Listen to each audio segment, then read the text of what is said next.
Welcome to the Beau Show. One thing that I try to accomplish on this show is to find unique, fresh perspectives that can illuminate and enlighten, rather than just be an echo chamber. We should always be curious and inquisitive, and I want this show to be a chamber of thought, where we can challenge our own views. There are other networks out there and commentators who will just bring on a friendly voice and confirm their own bias. That's low-hanging fruit and pretty lazy. But when I can find someone who has a fresh take or unconventional thoughts we have not heard, I'm automatically interested. We need to hear those voices, and not just in a one-off, but we need to hear those ideas proliferated, because they take a comprehensive approach to our current state of affairs. Things are not nearly black and white, and I say that both literally and figuratively. When I find a black person who is conservative, I think to myself, wow, this person has not gone along with the typical narrative. This person has really done a deep dive into who they are and what their ethos is, which we should all do, frankly. At CPAC in Dallas, I sat down with Autry Pruitt, an author and media commentator who is also a surrogate for Donald Trump. Autry is able to explain complex conservative ideas to non-traditional audiences. So I wanted to gain his fresh perspective on his time with Trump and how conservative ideas are a better path forward. He was able to nail a lot of the reasons why the perception of Trump became reality through a targeted media slander campaign, and also how Trump's presidency blew the lid off of what a presidency had really been up to that point. I also wanted to gain some insight into the black community and why Democrats have such a stronghold there, especially through the auspices of Stacey Abrams. Autry was able to speak to this with great clarity and reason. And it's something that conservatives, and especially the GOP, should listen to and heed if they ever want to change votes. I agree with Autry that the GOP is pretty clueless about this and can be rather insulting in its approach due to its own blind spots. The ideals and values are there, but the approach can be totally off base. He also has some very interesting ideas on how conservatives can gain inroads into non-traditional communities, such as prisoners and breaking up the cycle of drugs and jail. This type of interview can be eye-opening, and I hope you will listen with open ears, because not only did it enlighten me, but it has the potential to enlighten many others as well. Welcome to the Beau Show, sir. Thank you for being here with me today. Thank you so much for having me. I'm excited to have this interview because I like your energy, I like your poise, you've got a great background, and so I just want to dive into a couple topics. No problem. You've had a unique vantage point, and we share something in that we've both been surrogates for presidents before. Or at least I was a surrogate in the 2012 cycle, you were 2016. If you could sum up Donald Trump's presidency, how would you do so? A presidency dedicated to taking us off of traditional roads, because the traditional roads weren't accomplishing what we needed to do. Would you consider it successful in that regard? Yeah, definitely. I would consider his presidency, to make it shorter, the Anti-Presidency Presidency. And it was definitely successful. Donald Trump exposed what media, globalist conglomerates, etc., were doing to everyday Americans and how they didn't really care about us. It was their agenda. Okay. I know you're a man of faith, too. I am, too. I'm a Christian. I'd like to know, in the black community especially, I feel like Democrats kind of have a stronghold there. Can you explain why that is and why maybe... That's easy. Okay. Oh, yes. Please, let me know. Because Republicans aren't there. They're absent. They're absent. When I was born in '79, in the '80s, I remember going to some black neighborhoods, and I saw, like in my neighborhood and my grandma's old neighborhood, I saw a little Republican office. I remember seeing one. And then James, Beau, our founder, he was the executive producer for Rush Limbaugh. Yeah. He talks about in the 60s and 70s, he regularly saw Republican offices. Now, going through the black communities, where are the Republican offices? So how do you expect anybody to vote for you when they don't know you? And then you try to come in 2 months before an election and throw some pizza or barbecue. That's insulting. And then you want to talk about the Democrat plantation. No! You talked about Raphael Warnock. I can't stand Raphael Warnock and what he stands for, but guess what he's doing with his church?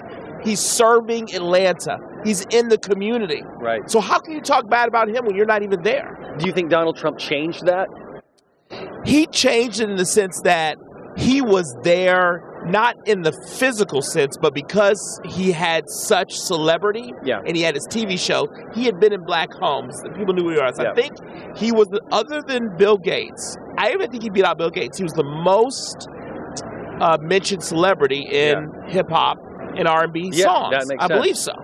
And that shows you he was sort of there. He changed it because I think he made people realize we need to be there and in those communities. But still, it's the RNC, though. It's not Trump, because the RNC is running. The problem is this. Even if we get black people to vote for a president, that's one thing. But we have Senate. We have races, representative races. We have school board races to win, mayors to win. So you need to be there for everyone. How in the hip-hop community did it go from everyone wanting to be Donald Trump to F Donald Trump? What happened there? Because eventually perception becomes reality. And CNN, MSNBC, the legacy media was able to cast continuously a perception that Trump or the right were racist. And so eventually they caught up. That caught up. Also, there's a little bit of money in play. I mean, the black hip-hop artists don't own most of their stuff. There's a few exceptions. Jay-Z's an exception. But they don't own most of their stuff, right? It's owned by Disney and ABC and Viacom and these other, conglomerates. So they're getting paid, To the extent that what you said about perception being reality, have you ever noticed anything Trump has done to be racist? Have you ever witnessed it, or do you believe... No, I've never. His body is. Before I got into politics, I did real estate in New York. You could, and I had a little bit, I had a little success. And you couldn't do real estate in New York without running. At some point, I did residential real estate into the Trump organization. It just did not exist. It did not exist. If you had money and you're willing to play the game and you were willing to work hard, Donald Trump was there for you, period.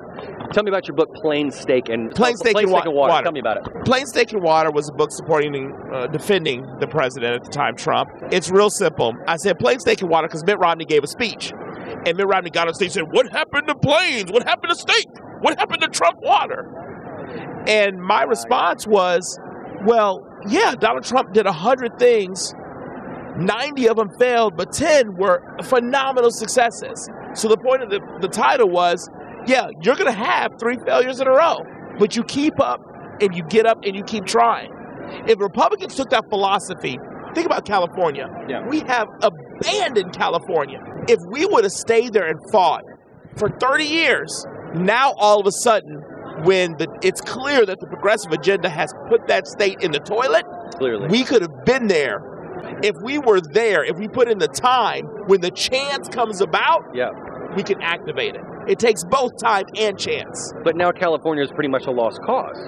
I don't think California is a lost cause. I think what we need. I think what we need, but we need to be there. So that way, when like the churches, like black churches, where they not are. When the chance comes up again, we can all of a sudden take control of it. Same as New York.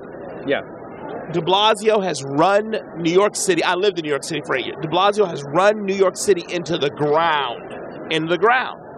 If we had been there fighting messaging, think about big corporations. If Pepsi-Cola loses market share in Austin, Texas, they don't leave Austin, Texas. They put more money in there. Right. But we yahoos, we think opposite. Oh, we can't win any votes there. Let's leave. Democrats don't do that. Why do you think they've made so much advances in Hollywood? So much advances in Texas? You got areas in Texas right now. Georgia too. In Georgia. Why? Because they're investing. Said, we're not getting over Georgia. We're just going to put more money in there, more money in there, more money in there, more money in there. So we got to begin to think about things differently. And you're right. I think Georgia's a great example. Hollywood moved in there. Stacey Abrams, to her credit, knew what to do. She knew. While she was working it. Republicans, I know. I don't want to get you in trouble, and they're going to hate me. But Republicans need to stop being stupid. We were on Twitter putting out memes. Stacey Abrams thinks she's the governor. We're putting memes.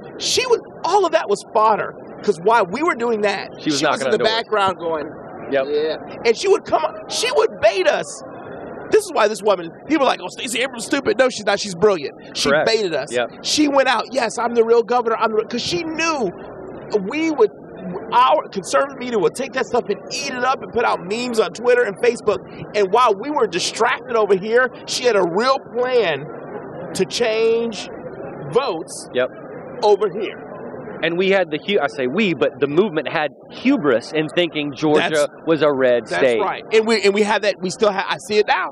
We're doing the same thing with Texas. Yep. We're doing the same thing with Texas. Oh, it's Texas. If you were head of the RNC right now, if you were Ronna McDaniel, what would you do? What I would do is I would decentralize power. I would break up the nation into maybe between 6 and 12 regions, and put people that know those regions there. And I would target all the blue cities. I would put offices in all those blue cities, white, black, doesn't matter, and engage those communities. And say, you're going to have a good budget. We're going to get you talented people. We're not giving you somebody that we're going to pay $10 to. So that way, one of the big conglomerates can come and take them, after we train you and we nurture you, you get some skills. Now you get to go off walk for corporate America. No, we're going to put talented people there, and we're going to have you focus in on turning blue cities to red. And it's going to be it's going to be tough. You're going to beat your head up against the wall, but you will have success.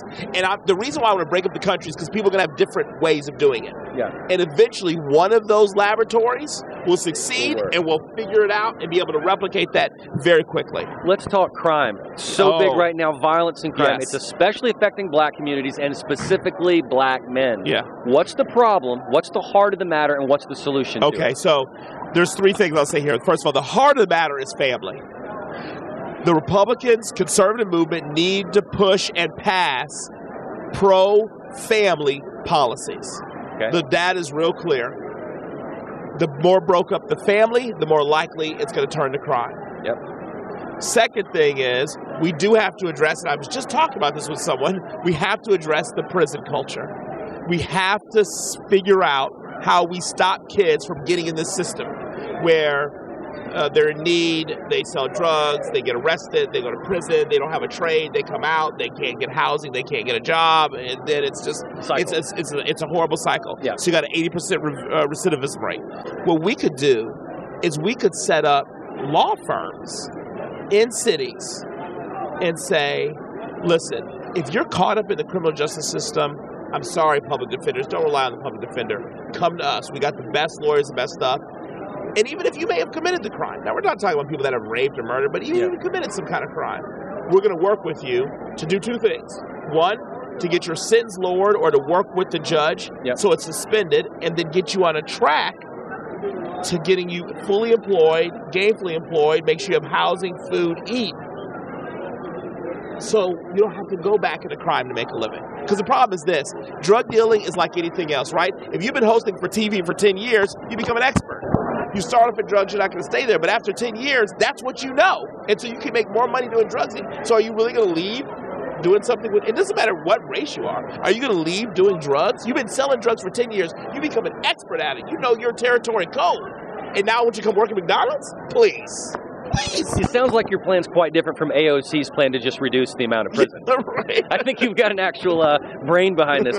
Tell us about the New Journey PAC that you have and what you aim to do with that. Okay, New Journey PAC is real simple. We move voters from blue to red.